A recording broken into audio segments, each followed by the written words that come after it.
All works of creation have their glory days, something that you would wish would last forever, but before you know it, something else steps in, and it becomes their time instead of the one you cherish the most. During the course of the FPS genre, we saw styles rise and fall, from the labyrinths of Doom and Wolfenstein, to the frantic pace of the first 3 Quake titles and Unreal series. 98 was the cusp of storytelling and world building in an FPS series.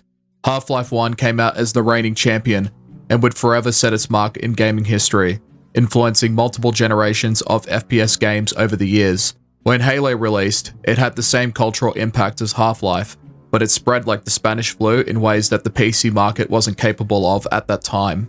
With Halo's inception, the old-school era of shooters like Doom, Wolfenstein, Duke Nukem 3D, and Quake would be left behind.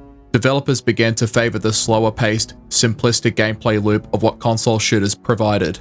And when Call of Duty finally hit big with Call of Duty 4 and Modern Warfare 2, it pushed the golden age of consoleized shooters even further, and shooters aspired to be more like Call of Duty than Halo and any other shooter in the market. This cycle isn't exclusive to just FPS games. Everything in life falls victim to this circumstance. Trends come and go, and there's not a great deal we can do about it. Or is there? In 2013, the Shadow Warrior Reboot was released. It came out swinging with the old-school style of FPS gameplay. You moved fast, combat was frantic, you had a health system you needed to keep in check, rather than relying on the regenerating health system that modern shooters benefited from. You had to work for your own survival, and this game would sow the seeds for another reboot, another series that desperately needed a comeback, one that we would get 3 years later. Doom 2016.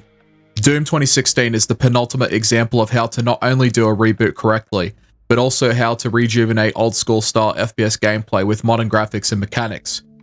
In my opinion, it is as close as you will ever get to a perfect shooter. Doom 2016 is a game with a bombastic soundtrack, great visual design, tight and chaotic gunplay, and an addictive gameplay loop that you would struggle to find anywhere else. Doom Eternal would also follow in its footsteps and enhance what was already there. Ever since then, the desire for more old-school inspired shooters has only grown, as has the release of said shooters. The old-school style of FPS is back, and it is stronger than ever before. To clarify here, I like to have a variety of shooters to choose from.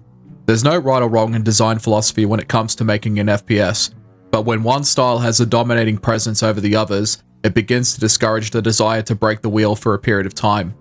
It takes a big enough engine to say, hey, not every game has to be Call of Duty or Halo. Bethesda and id Software stepped in and provided an answer in the guise of Doom 2016, and because of them, there is finally a harmony in the FPS scene.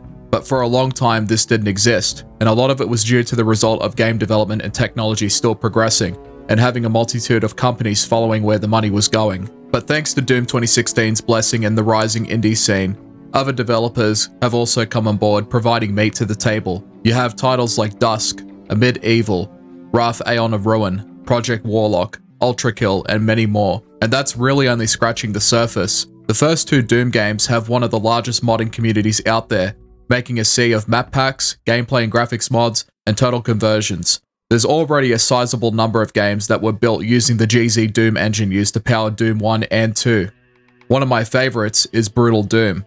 It takes the core gameplay of the original Doom games and adds buckets of blood and gore, updated weapons, and even executions from both the player and the demons themselves. As of late, the old school inspired shooters have also been described as boomer shooters. The terms are interchangeable, but I think old school is a better fit personally.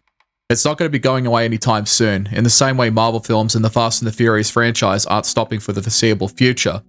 Sure, one day it may lose steam, and there may be a decline of these type of shooters, but the market is so diverse and expansive nowadays that there will always be demand, even if the numbers drop down significantly. And the best part is, all of the shooters from the 90s and 2000s are still available to find and play to this day, and most machines can run them without any issues, usually anyway. But there has never been a better time to be an old school shooter fan than now. The legacy of Doom and Wolfenstein carries on, like a phoenix rising from the ashes. Thank you for watching.